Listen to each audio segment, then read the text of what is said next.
What if the most dangerous part of killing someone wasn't the kill? What if the hardest part was the waiting? 60 days of silence. 60 days of walking past the thing you hid. 60 days of showing up to work, saluting your commanders, filing your reports, while a bomb you planted sits in a room 30 meters away. That is where this story begins. Not with an explosion, not with a kill order. With a man, a uniform, and a decision he cannot take back. His name is never going to appear in any official record. Iranian intelligence refers to him only in classified leaks as one of 2 IRGC members who betrayed their country from the inside. In the Arab language press, he is a ghost. In Israeli operational files, if they exist, he is a number. We are going to call him the Guard. The Guard is not a foreign infiltrator. He is not a man who slipped across a border with false documents and a cover story. He is Iranian. He is IRGC. He has spent years earning the kind of clearance that puts him inside facilities most people in his own country will never see. And somewhere along the way, through pressure, through money, through something personal we will never fully know, he made a choice that put him on the other side of the line he had spent his career defending. By the time this story begins, the Guard is already committed. There is no version of his life where he walks this back. The only direction available to him is forward. The question is whether forward leads somewhere he survives. May 2024. Tehran. Ebrahim Raisi, the president of Iran, is dead. His helicopter went down in fog near the Azerbaijan border. The crash killed him, the foreign minister, and several others. Iran has declared national mourning. The streets of Tehran are black with crowds. The IRGC has mobilized across the capital at a level not seen in years. Foreign dignitaries are arriving from across the Islamic world.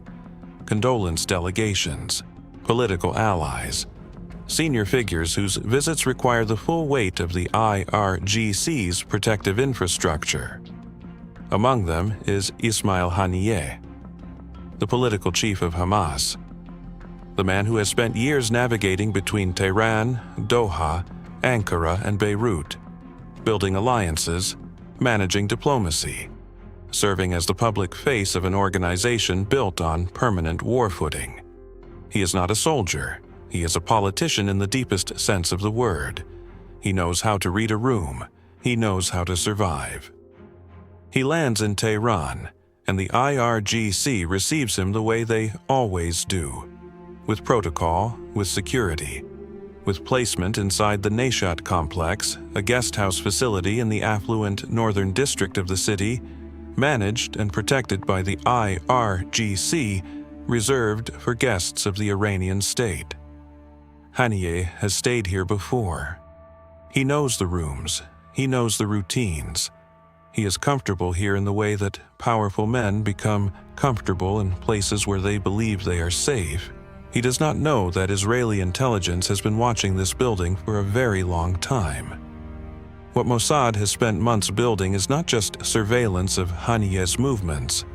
It is a detailed operational understanding of the Mossad complex itself. Which rooms senior guests use. How security assignments rotate. How cleaning and maintenance staff move through the facility. What a normal day looks like inside a building that the IRGC considers impenetrable. They know it is not impenetrable. They know this because they have someone inside it. The Guard's placement within Ansar al-Mahdi, the IRGC's elite protection unit, is not an accident of recruiting. It is the product of a long-term infiltration strategy. Ansar al-Mahdi exists for one purpose: to protect the highest value individuals who pass through Iran, supreme leadership guests, visiting heads of state, foreign political figures who carry the weight of Iran's regional alliances. To have an asset inside that unit is to have access to the most protected spaces in the country. It is the kind of penetration that takes years to build and seconds to destroy. In May 2024, the plan is to act. Haniyeh is in Tehran. The opportunity is real. The infrastructure is in place. The guard has access. The device, a precision explosive engineered for concealment and delayed detonation, is ready to be placed. The plan is to plant the device during the funeral period and wait for a subsequent room visit to confirm placement before finalizing the trigger arrangement. Then, the planners look at what is actually happening in the streets. 1 million people.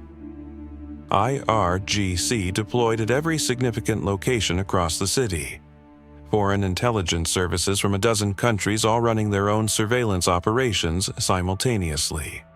The security density around any location Haniyeh might visit is unlike anything in recent memory.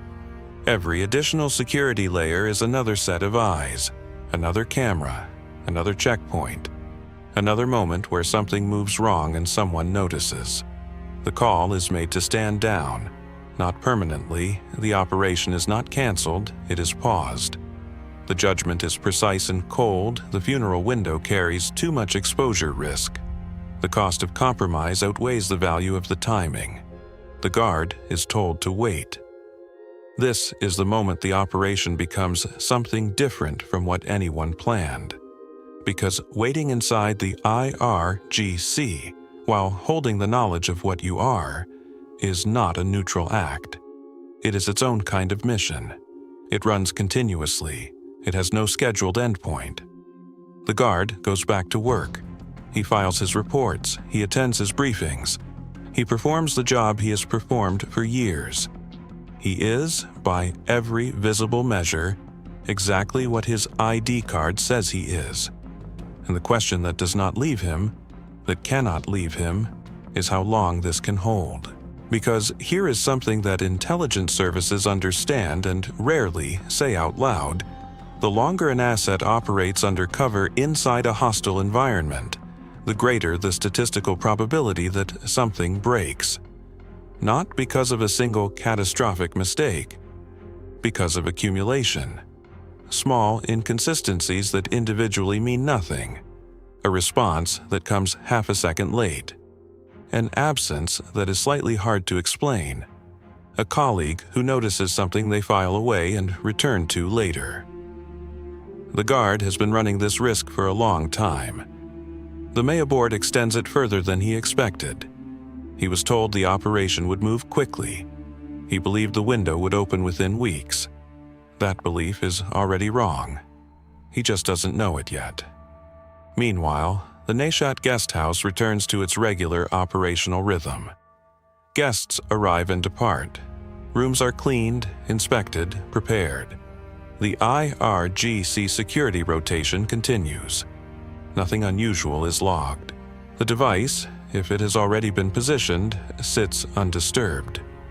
If it has not yet been placed, the window to place it is closing, as security postures shift post-funeral. Either way, what the operation now depends on is something no intelligence service can fully control. It depends on Haniyeh choosing to come back. He has no reason to stay in Tehran. The funeral is done. The diplomatic visits are winding down. His world pulls him toward Doha, toward the political machinery of Hamas's external bureau, toward the ongoing negotiations over Gaza that have consumed international attention for months. If he doesn't return to Tehran in the near future, if there is no event that brings him back to this specific facility, the entire architecture of this operation becomes a liability with no payoff date. The bomb, the access, the risk the guard is absorbing every single day, all of it is built around a man who may simply not return. So the operation waits, and in that waiting, the exposure clock runs. And somewhere in Tehran, the guard walks into work on another ordinary morning, nods to his colleagues, and begins another day of being exactly who he is supposed to be. 60 days. That is how long it will take before everything changes. But on this morning in May 2024, no one knows that number yet. No one knows what event will bring Haniyeh back. No one knows whether the guard will still be standing when it happens. The only thing that is certain is this: something has been left inside that building. And the question, the one that will define every decision made in the weeks ahead, is whether it will be found before it is used. There is a version of this story where the guard is ideologically motivated, where he made his choice based on principle, where he looked at the IRGC, at the system he served, and decided it represented something he could no longer defend. That version is probably not accurate. The more reliable pattern, across decades of recruited assets inside hostile intelligence services, is quieter and less heroic.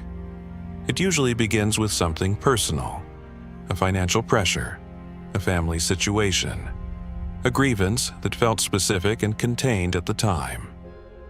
A first small act that seemed reversible, and then a second act that made the first one matter, and then a third that locked everything in place. By the time the guard is operational, he is not operating from ideology. He is operating from the weight of what he has already done. The commitment is structural, not emotional. He cannot undo his previous actions. He can only manage what comes next. This matters because it shapes how he functions under pressure. An ideologically motivated asset draws strength from belief when the operation goes wrong. The guard has no such reservoir. What he has instead is discipline, and the cold arithmetic of a man who understands that his survival depends entirely on maintaining his surface. Every day, the performance must be perfect. Not because he believes in the mission, because the alternative to perfect is catastrophic. June 2024. The funeral period has passed. Tehran's security posture has normalized. The IRGC has demobilized the extraordinary deployment it ran through May. The Mossad complex has returned to its standard operational rhythm. The guard is still in place. He has now been running active cover with the full knowledge of what he is carrying for several weeks beyond what he was prepared for. The psychological architecture of a long-term penetration asset is built on the assumption of a defined endpoint. You hold the cover until the operation moves. You execute, you exit, you disappear. There is no defined endpoint visible to him right now. What he knows is limited. He knows devices are positioned. He knows the target is Haniyeh. He knows there is a trigger mechanism that will be activated remotely when the time comes. What he does not know, because he is not given this information, because compartmentalization requires that he not have it, is whether Israeli intelligence has a confirmed next window or whether they are, like him, simply waiting. The not knowing is its own form of pressure. Sometime in June, according to fragments in Iranian post-incident reporting, there is an internal discussion within the operation's handling structure about whether to stand the guard down entirely, to pull him back, to let the devices sit without an active asset inside the facility and accept that the next phase of the operation would have to run without eyes on the ground. The argument for pulling him is straightforward. Every additional week he remains inside the IRGC increases exposure probability. He is not actively needed right now. The devices are placed. The trigger is remote. His continued presence serves intelligence-gathering functions, but those functions do not outweigh the risk of his compromise. The argument against pulling him is also straightforward. If something changes inside the facility, a room reassignment, an unexpected renovation, a sweep that detects something, there is no recovery without someone on the inside. A passive operation with no active asset is an operation you cannot adjust. You can only watch it succeed or fail. The decision, ultimately, is to keep him in place, but the discussion itself represents something important. The people running this operation are not certain it will work. They are managing probabilities. They are making judgment calls under incomplete information. and they are extending the exposure of an asset whose breaking point they cannot fully calculate, because no one can fully calculate that from the outside. The guard does not know this discussion is happening. He is not read into the deliberations about his own deployment. He continues to operate on the assumption that the handling structure is confident and coordinated. That assumption is also wrong. Inside the IRGC, something else is running in parallel that the guard cannot fully see. Iran's counterintelligence apparatus, the intelligence arm of the IRGC itself, has been in a heightened operational posture since the Raisi crash. Not because they suspect infiltration of Ansar al-Mahdi specifically, but because any period of national disruption triggers a standard reassessment cycle. Who accessed what? Who moved where? Whether any behavioral anomalies accumulated during the high-traffic funeral period that warrant a second look. This is routine. It happens after every major security event. Most of it produces nothing. But routine counterintelligence sweeps have ended more operations than enemy action ever has. The guard knows this cycle is running. He has participated in versions of it himself on the other side. He knows what investigators look for. He knows how to present a clean record. He has prepared for this. What he has not fully prepared for is a specific development in late June that changes the texture of his daily environment in a way that is hard to define and impossible to ignore. A colleague, someone in his unit, someone he works alongside regularly, begins asking questions. Not interrogation-level questions, the kind of questions that exist in 1,000 innocent professional conversations. Where were you assigned during the funeral deployment? Did you log that rotation or was it informal? There was a discrepancy in one of the facility access logs from that period. Do you remember anything about that shift? The colleague is almost certainly not a counterintelligence operative running a targeted inquiry. Almost certainly. The questions have the texture of the administrative tidying, not surveillance. But almost certainly is not certainly, and the guard cannot ask for clarification. He cannot probe the colleague's intent. He cannot report the exchange to his handler without creating a communication event that carries its own risk. He has to absorb the uncertainty and continue. He answers the questions the way he has been trained to answer questions, calmly, with just enough detail to be credible and not enough to invite follow-up. He does not deflect. He does not over-explain. He gives the colleague exactly what a man with nothing to hide would give. The colleague seems satisfied. The conversation ends. The guard does not relax. July 2024. This is the moment where everything you have understood about this operation so far needs to shift. Because here is what the operation actually is at this point in the story. It is not a precise, controlled intelligence action moving cleanly toward its objective. It is a bet. A very large, very expensive, very dangerous bet, placed 2 months ago on a set of variables that no one fully controls. The devices are inside a building the IRGC considers secure. They have survived routine cleaning, maintenance rotations, and at least one counterintelligence sweep cycle without detection. That is genuinely remarkable. But it is also entirely possible that the next sweep finds something, that the next cleaning rotation disturbs something, that the colleague's questions are the beginning of something larger that will reach the guard within days. The operation has no abort mechanism at this stage. This is the part that intelligence postmortems rarely emphasize because it is deeply uncomfortable. Once the devices were placed and the primary assets exited Iran, the operation lost the ability to course correct. There is no one who can go back in and retrieve the devices. There is no controlled stand-down option. If the operation is compromised before it executes, the compromise will be discovered by the IRGC, not managed by Israel. The exposure would be total. devices inside an IRGC guesthouse, an active asset inside Ansar al-Mahdi, operational communications running into Iran for months.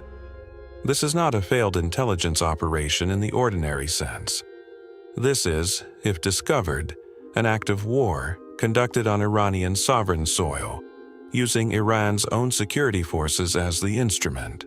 Khamenei would not be able to ignore it. The IRGC would not be able to contain it. The regional consequences would be immediate and unpredictable. And the people who authorized this operation knew that when they authorized it. Which means the decision to run this operation was never just a decision about killing Haniyeh. It was a decision to accept that if it failed, Iran would have justification, evidence, not inference, for an escalatory response that could not be walked back through diplomatic channels. That cost was calculated, it was accepted, and it was not shared with the Guard. He does not know the full weight of what breaks if he breaks. He knows his own survival is at stake. He does not fully know that the stability of a regional order is riding on his ability to maintain his composure through another morning briefing, another administrative question, another perfectly calibrated non-answer. And now, in the first week of July, a new piece of information enters the picture. Mossad's signals intelligence operation, running continuously against Iranian communications, picks up early indications of inauguration planning activity. A new president has been elected. Iran is preparing a state ceremony. Invitations are being drafted. The window, which had seemed indefinite, may be about to open. But the Guard does not know this yet. He wakes up on another July morning inside the IRGC. He puts on the uniform. He goes to work in the building where the bomb is. He does not know that 60 kilometers away, inside a facility he will never see, someone has just intercepted a phone call that will determine the last weeks of his operational life. He does not know whether the next question from his colleague will be the last ordinary question he ever answers. He does not know whether the operation is about to move or whether the sweep that finds everything is already scheduled. Neither does anyone else. The intercepted communication is not dramatic, it is administrative.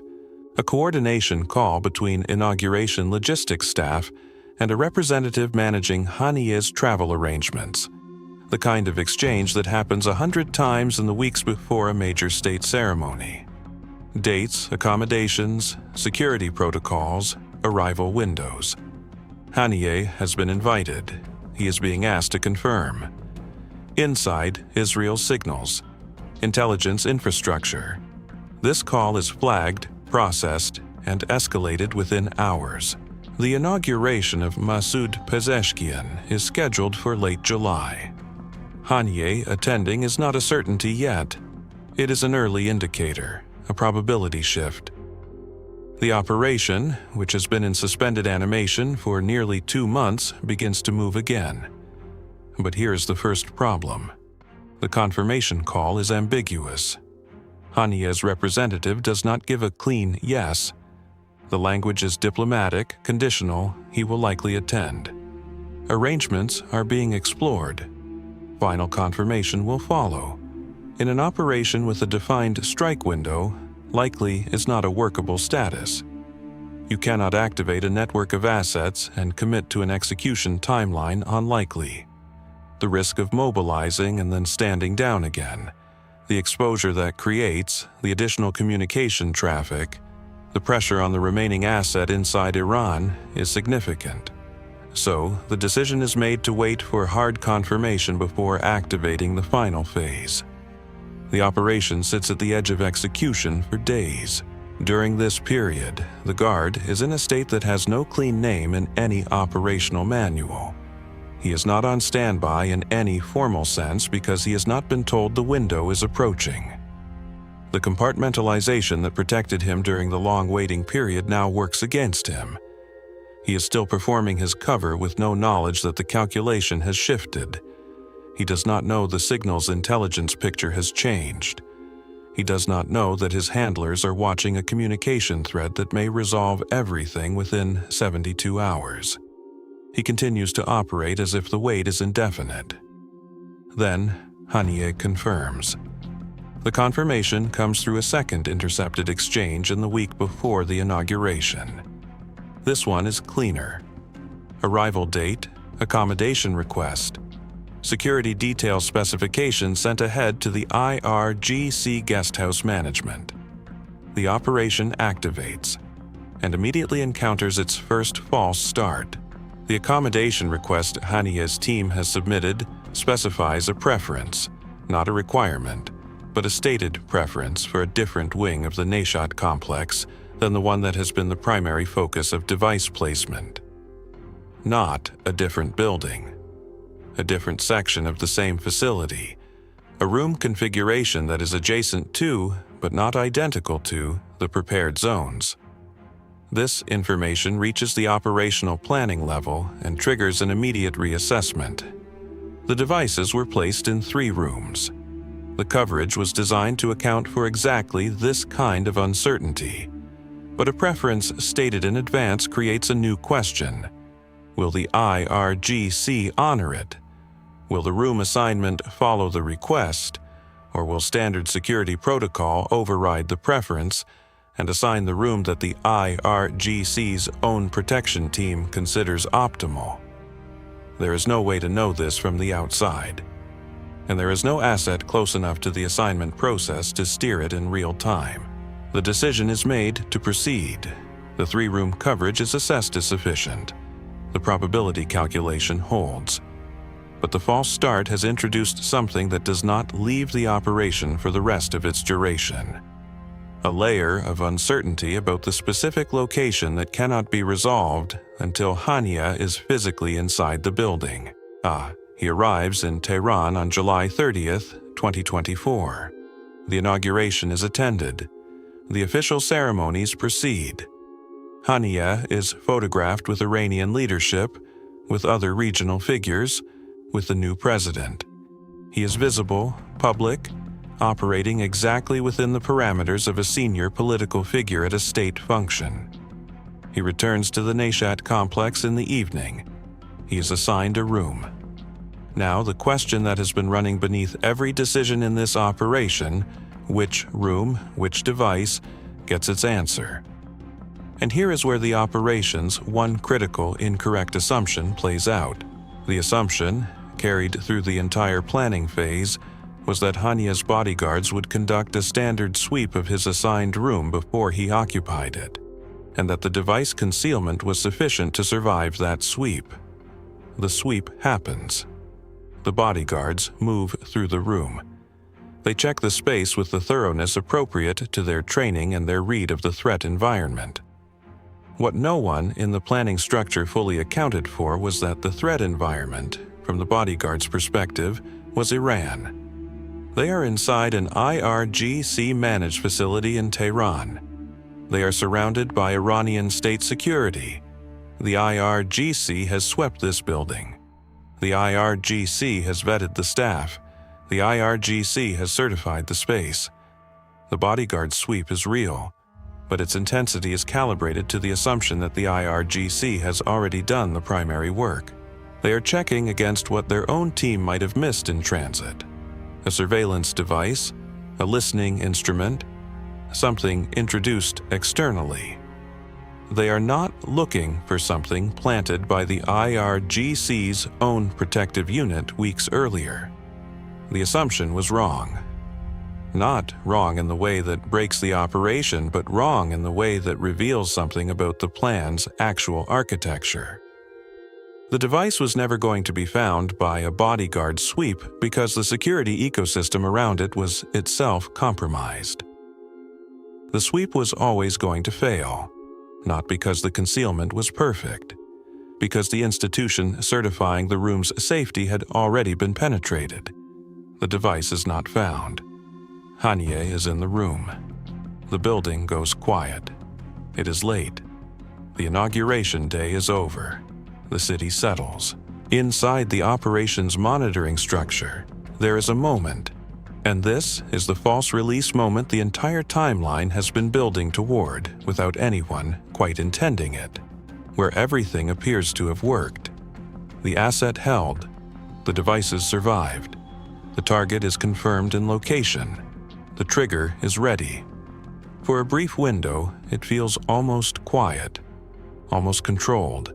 The 2 months of exposure, the uncertain confirmation, the false start over the room assignment, the bodyguard sweep, all of it has resolved without a visible break.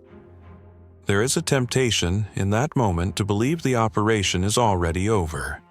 It is not, because the final operational decision, when exactly to detonate, is not automatic.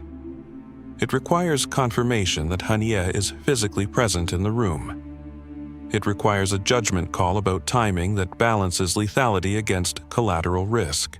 It requires a human decision made in real time with incomplete information about what is happening inside a building no one in the decision chain can see directly. The hours between Haniyeh's return to the guest house and the detonation window are not hours of calm. They are hours of active monitoring, of position confirmation attempts, of a trigger decision being held and reassessed. And somewhere in those hours, a new problem surfaces.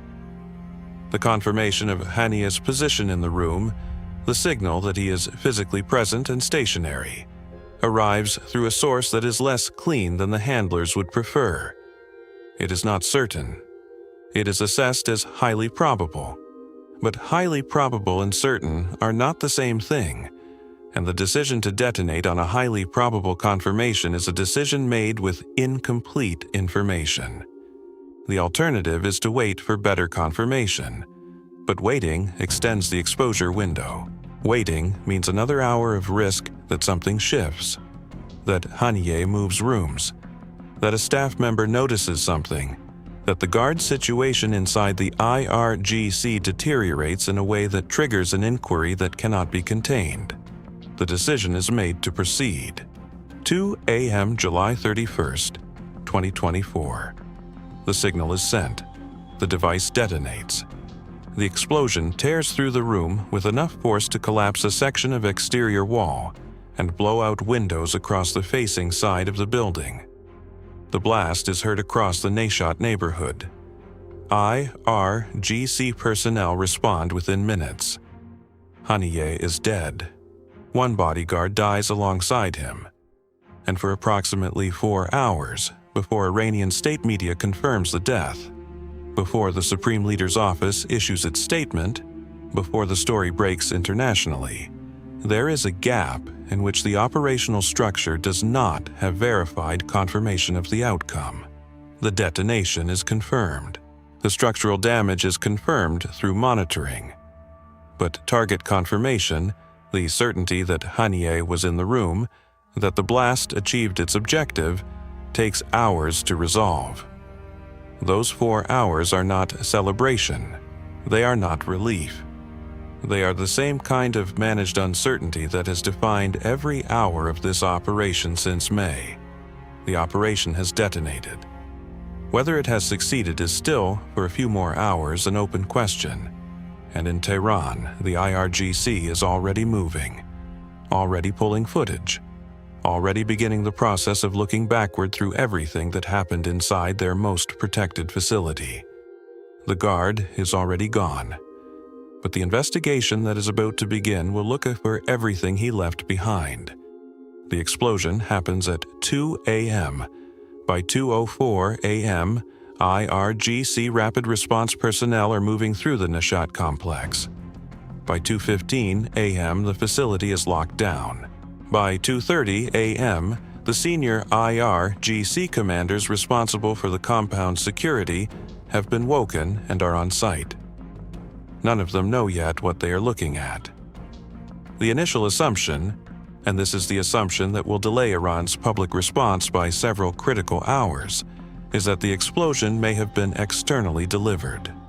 A drone strike, a missile, a projectile fired from outside the perimeter. This is the framework that makes sense to the first responders, because the alternative framework, that someone inside the facility planted the device is too large a failure to immediately process. The search for an external delivery mechanism finds nothing. No projectile entry point. No rooftop damage consistent with an aerial strike. No fragments matching a drone or missile warhead. The blast originated from inside the room, from inside the building, from inside the most protected guest accommodation in the Iranian capital. The shift in understanding, when it comes, does not arrive all at once. It arrives in pieces over several hours as the forensic picture accumulates, and each piece makes the previous one worse.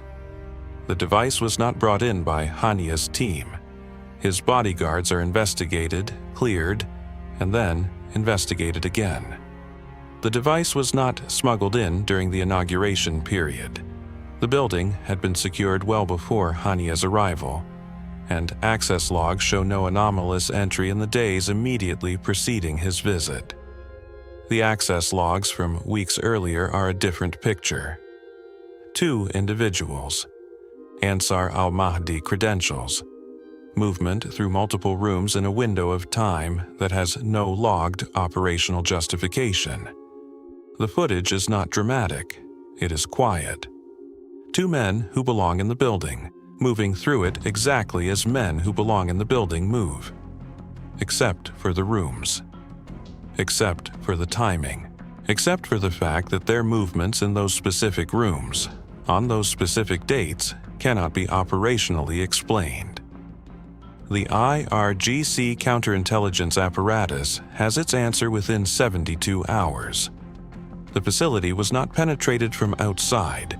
It was opened from within, by members of the unit built specifically to prevent exactly this. This is the fallout that the operations planners accepted as a possible outcome when they built the plan around IRGC insiders. They understood that if it worked, Iran would eventually know what had happened. There was never a version of this operation that remained permanently deniable. The forensic trail was always going to lead back to Ansar al-Mahdi. What they calculated, and what has now been tested against reality, is that the revelation of the breach would be more paralyzing to Iran than galvanizing. That the depth of the humiliation would complicate the calculus of retaliation rather than simplify it. That calculation was correct, but not in the way anyone anticipated. Khamenei's response to the assassination is not the immediate military strike that regional observers expected. He orders one, but the framing around it, the timing, the scale, the target selection, is managed in a way that signals restraint more than resolve. The response is real, but it is calibrated, and the calibration is in part a product of the internal wound the operation has inflicted. You cannot publicly demonstrate the full extent of your retaliation when the full extent of your failure is still being processed internally. An overwhelming military response invites the question of why your most secure facility was compromised for 60 days without detection. It invites scrutiny of the unit that failed. It invites an accounting that the IRGC's leadership is not ready to have in public.